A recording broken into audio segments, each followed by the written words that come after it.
They just see there's a pine cone about to fall on you. Damn you squirrels. You and your nuts. Here comes the monorail.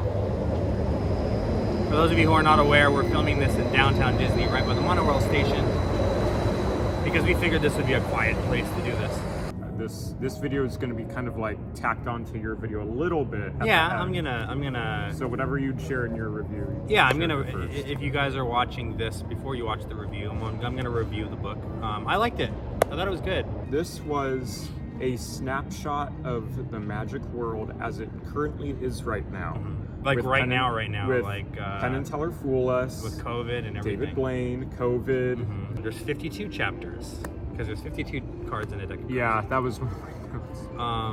Can we So stop now? By the way, everyone, no more 52. Someone do 54 to include the Jokers. I'm waiting for Laura London to reach out to me and tell me, finally, Michael, you're in the 52, so I can get my tattoo on my Yeah, no more of that. No more Roberto Giobbi 52 week la la la la la. Stop it. We're done. Did you know that there's 52 weeks in a year? Oh my god. And there's 4 seasons, which is why there's 4 suits. I swear I hear this twice a week. Essentially what the book is about is, I think you said this best actually, you said it's not really how magicians think, it's how Joshua J thinks. Mm-hmm. It's his opinion on a lot of things. There is some magic theory in there. Mm-hmm. There are some stories, some anecdotes, things like this. But overall, I feel like it's formatted in a way that's as if Josh was sitting on stage at a lecture and people were to Q&A with him, right? Mm-hmm. So Sure. Stand up with the microphone and ask Joshua J a question. That's kind of how the book is written. Josh J wrote this book specifically for people to appreciate magic and magicians. Mm-hmm. That was the main goal. It's a little goal, but a good goal. No, I liked it a lot. nonetheless. That's something that I think that I really liked a lot about it, was that it wasn't too heavy-handed with the theory. A lot of the theory that's in there is very 101 crash coursey kind of stuff. He talked about the inner workings of like how magicians come up with magic ideas and how we innovate and what it takes to go on stage and perform and stuff. But he's not really like, this is the double lift and this is how this works. But you are getting a lot of anecdotes. It's not so much a book on theory the same way that like Strong Magic by Darwin Ortiz is a book on theory. It's more like he talks about magic theory in the book in response to the questions that he's being asked. There's a whole chapter in Valentino in there on how I was surprised to learn this, that Joshua J doesn't like Val Valentino too much. The Masked Magician. Yeah, the Masked Magician. At least it seemed as such on the paper. I honestly watched The Masked Magician on YouTube when I was getting into magic, and I can understand everyone's like angst, but like, oh my god, who cares at this point? And at this point, this book was written in 2021, and I know Jamie and Swiss had already written about this, so I'm like, Josh, old news. Yeah, I just told Josh old news. If you want to talk about yin and yang, I feel like how magicians think is like the yin to the yang, the Real Secrets of Magic Exposed videos. Because they both kind of do the same thing, but they just do it in different ways. Yeah. This probably just falls into that category of it inspiring you to pursue the craft further if it interests you. That's what Val Valentino did for me. I mean, a lot of magicians crap on the guy, but like, I first really got seriously into magic where I begged my mom to get me like a magic set and all that stuff because of that show. Mm-hmm. So I mean, like I said, they both kind of do the same thing just in different ways. Mm-hmm. Where the idea is to rope the general public into the world of magic. Now he went about it in a way that made a lot of magicians upset. So like a lot of magicians like, well, I can't do metamorphosis in my act anymore because he just revealed it on TV. And I guess I'll do a little spoiler. Joshua J does talk about this in the book, and his beef with it seems to be that he was trivializing magic in the sense that like, oh, it's just it's just a mirror that opens, and so that's how the trick is done. And so now when in reality there's a lot of work and a lot of practice that goes into becoming a good magician, which he spends all 52 chapters essentially talking about. Yeah. So I can understand what his beef with him is. I don't think the beef is so much about that he was revealing secrets. Mm-hmm. I think his beef was more about the I can't even talk right now.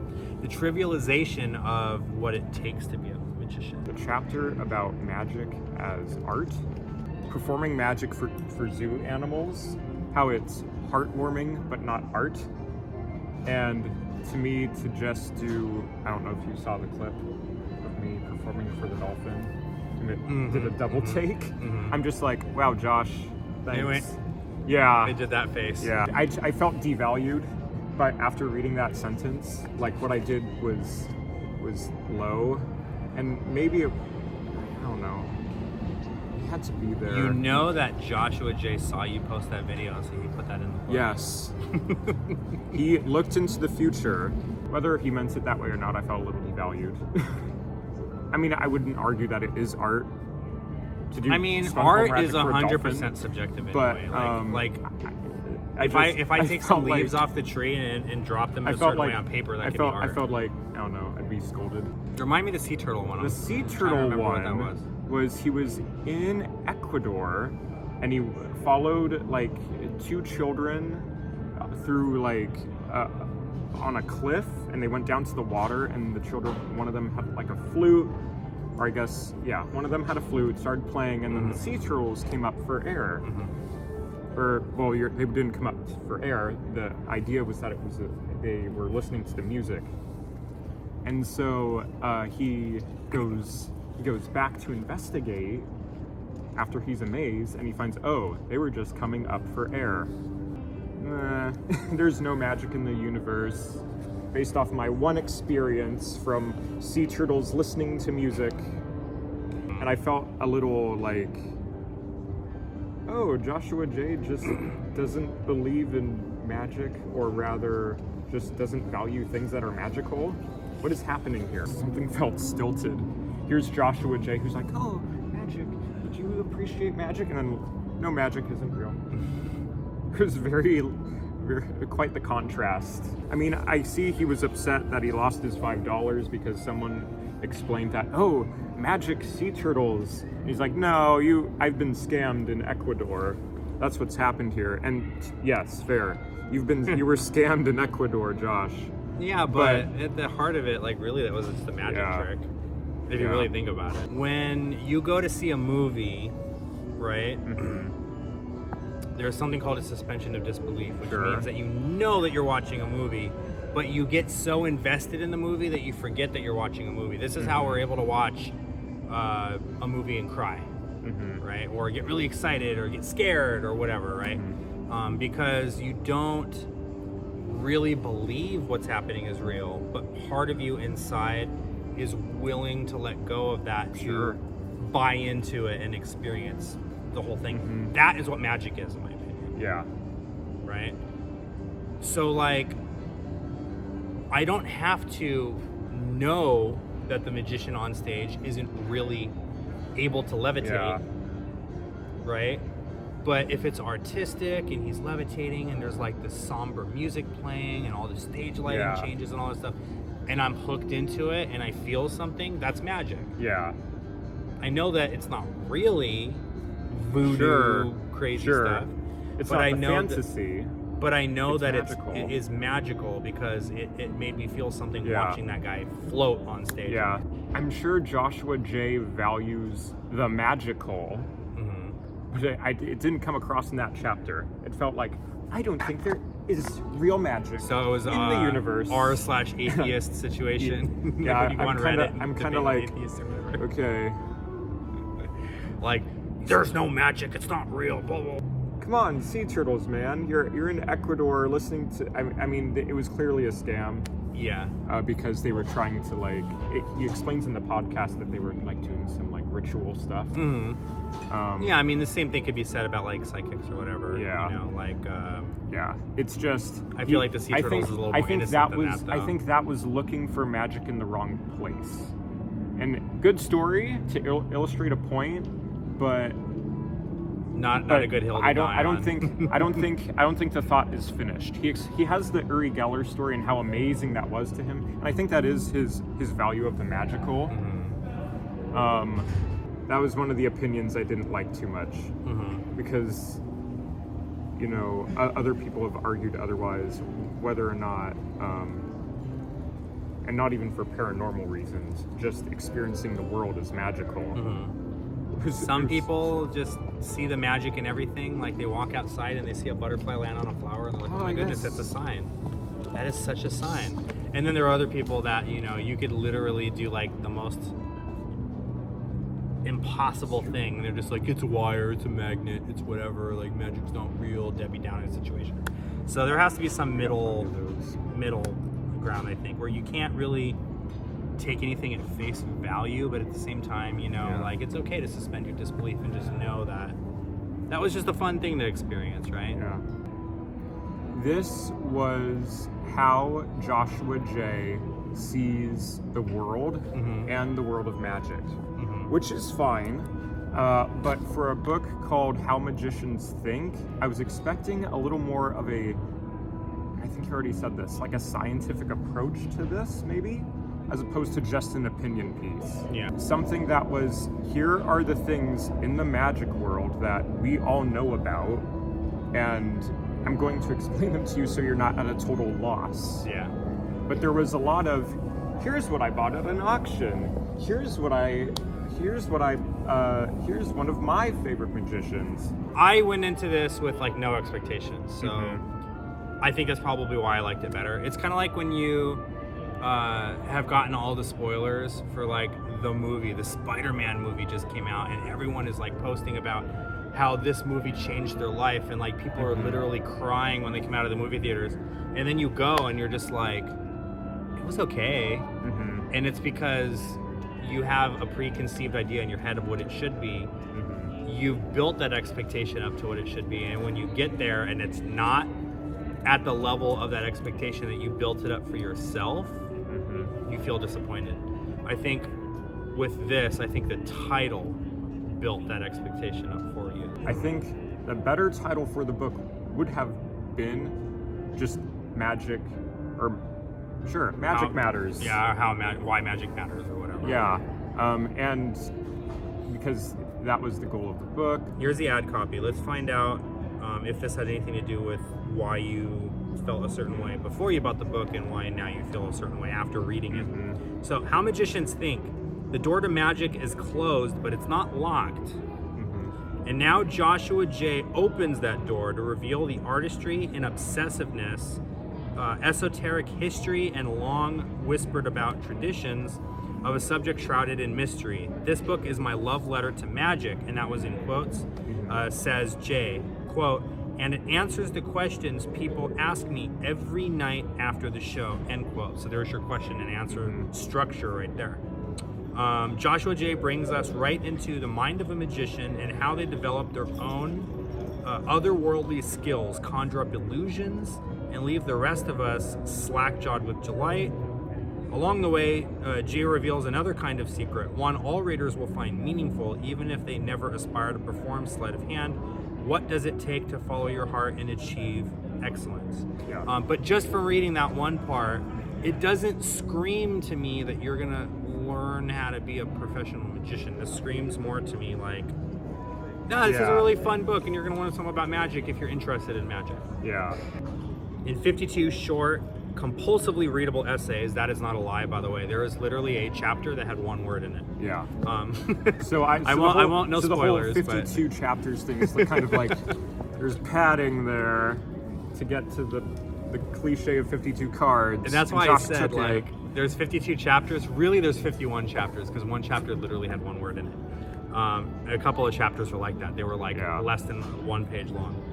Which is why I think you can read through it really quickly. Whether it's through the making of illusions, the psychology behind them, or how technology influences the world of magic, he considers the aesthetics of performance and answers questions like, can a magic trick be too good?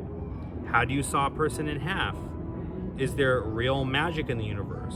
Was Houdini as good as everyone says? You see, these are questions that are very like, these are not questions I would ask as like a magician that's already been in magic for a couple of years. These are questions like, they're questions some kid that's never done magic that lay people would ask, and some of them get very specific, or some of them are ones that I've never even heard of, like do magicians insure their hands? I've never even given that a second thought. Do magicians insure their hands? They say you're not supposed to judge a book by its cover, and maybe you did that a little bit. Maybe. I don't know. I went into it with no expectations. All I went into it with the expectation is Joshua Jay is a great magician. He's a great performer. He's really smart. He's a wonderful creator. Maybe I'm just going to learn a little bit about magic from Josh. Yeah. And I went into it with that mindset. It's very weird. I recommend this book, but I have my reservations. It's not strong magic. It's not. It's not an examination of each thing. It's a summary. Exactly. It's not like, okay, so this is what you need to do to like get the best reaction that you can out of your. It's like, it's not that. It's more like magicians use misdirection, which means this when they're performing. It's a very crash course on the inner workings of magic. I just think that you feel like there are certain people this book shouldn't be for, and you're thinking maybe you're one of those people. Yeah. Oh well, I have others. I'm glad that I have an opinion of it. It's just I don't know if I need to own it. Is it of value to have this in a book form? Mm-hmm. I don't know yet. I appreciate this book right now. I don't know how much I'll appreciate it in a few years' time. Mm-hmm. When you give the book back to me, will you ever go back to it? Can you think? Personally, I probably won't need to reference it. I've consumed the content and I'm satisfied with it reading it. So I don't know how much I will value owning this as a book. Mm-hmm. But Joshua Jay has also just finished yesterday, on the 9th, his podcast for How Magicians Think. Now I'm a little confused. He's got the book, he's got the podcast, he's also got the book on audiobook. How does he want people to absorb this? I think he's just, kind of casting as wide of a net as he can. So some people are readers and they love reading books. Mm-hmm. This is going to probably be on a lot of people's bookshelves. Some people, like me, I don't like to read. Like, I have a handful of books that I've really enjoyed. And I'm not just talking magic books, like novels even. Like, I just don't like to read. And then there are people that maybe they want both. Maybe they want to read it, but they want to hear Josh read it to them and then like follow along like if they're doing the audiobook. It sounds to me like you're kind of almost saying he might as well have just done a podcast episode on this and like that would have been enough. Yeah, because these are all really good ideas to know at the start. And the fact that he has a podcast, and he's probably mentioned it on Vanishing Ink, but you know how like Penguin and I'm sure Vanishing Ink too, type in your email and it will give you some free tricks. This would be a very easy, kind of like over-under. It's got some good info, I just don't know if I would open the book again. I would probably be happier just giving it to someone who's interested. There are some people that I could think of off the top of my head that would get benefit from it. Just to have it and be like, I think you'd enjoy this. A magician that is bright-eyed and bushy-tailed and oh my goodness, I just discovered magic and this is so cool and I'm learning how to just sleight of hand. If we had the Mimi's Magic Jam, I'd bring this every week and be like, oh, you're new to magic? Do you know who Joshua Jay is? Yeah, I do. I have his book. Great, you'll love this. Every 2 hours. Or listen to the podcast first. Yeah, no, it's definitely. I 100% agree. It's a really good book that like a beginner or someone that's really interested in magic would really get something out of. Maybe if I was to give it to someone, I'd probably have my own opinions that I'd want to share. I could probably write my own book answering each question, and so could you probably, if you haven't already. That's Joshua Jay has also grown. He's got a lot of power now that he did not have with this book. He can very quickly get his opinion across to a lot of people. Speaking of Spider-Man. Yeah. With great power comes great responsibility. The Joshua Jay book is showing a little bit of age. It's from 2008. I mean, the Mark Wilson book is from when, and that Well, one isn't yes. really aged. But like, I know Joshua J would not teach people to say, "Here's my pet flea. Now he's gonna find your card." I hope you wouldn't do that. I to mean, people, I have a J. pet flea in my act. What are you trying to say about my act? He's an Irish flea, though. He has an accent. Oh my goodness. Josh, you have to write a whole new book now because the world is a different place. Take the good stuff from How Magicians Think and adjust the structure of the magic course somehow and mold them together. And you'll have a really good book. Here's what I will add as a bonus. If you're looking to purchase this book and you have money, get the David Copperfield book as well. Because I read that History of Magic book, and it brings up things that Joshua J mentions, and it goes into a little more detail, like sawing a woman in half, levitation. I want to pause you just real quick. There was some interesting nuggets in there that I didn't know about, though, like where sawing a woman in half even came from. Yeah. Like, I didn't know about that stuff. So, like, there is stuff in there. Like, I learned stuff from the book. Yeah. I just didn't learn anything from the book that's going to, like, make me a better professional, if that makes sense. You're at Barnes & Noble, you have a choice. You can pick up Complete Course or How Magicians Think. What do you do? If I want to learn magic, I'm going to pick up Complete Course. If I want to learn more about magic, I'm going to pick up How Magicians Think. So, Yeah. if I'm a parent to a kid who's just discovered this whole world of magic, he's watching all these YouTube videos, he's subscribed to O'Brien Magic on YouTube, right? All of this stuff. Yeah, CJR Mystic isn't set up yet. There's nothing there. You know, and I want to buy a Christmas gift for that kid. I'm going to buy him both books because he's going to learn magic from one book and he's going to learn about magic from another book. So it kind of depends on the journey that you want to take. You know, do you want to be a magician or do you want to be a layman that likes magic? I probably really would have appreciated having this book going from middle school to high school. I don't know if I would have picked up this book as a child. I probably would have gone like, okay, next. No, okay. So here, I'm going to break it down for you. So, young, I just discovered magic. I just went to the Knott's Berry Farm Magic Shop and bought a Svengali deck, nickels to dimes, a hot rod, and a ball and vase, and the Mystic Smoke stuff. You go like this. Age, Michael O'Brien probably would not even bother with this book. Yeah. But Probably fresh out of high school, ran into the guy on the corner of Hollywood Boulevard that opened my eyes to this whole world of magic. Michael O'Brien would really have appreciated this book back then, more than I think I do now. Yeah. So I think the level that you need to be at is one where you really are interested in learning about magic. Like back then, I was more interested in, oh, well, I got to learn the nickels to dimes tricks because I want to show my friends a cool trick. Yeah. I didn't care about the history. I didn't know who Houdini was at that time. I didn't care about, magic theory or any of that stuff. I just wanted to learn a cool magic trick, so I bought some magic tricks that I could show my friends. There are some people that might never want to learn a magic trick. Maybe they're like the same reason that people become associate members at the Magic Castle. Sure. They don't want to learn the tricks, but they have a passion for magic, so they want to go to the castle and be around magic. Those people would really appreciate this book.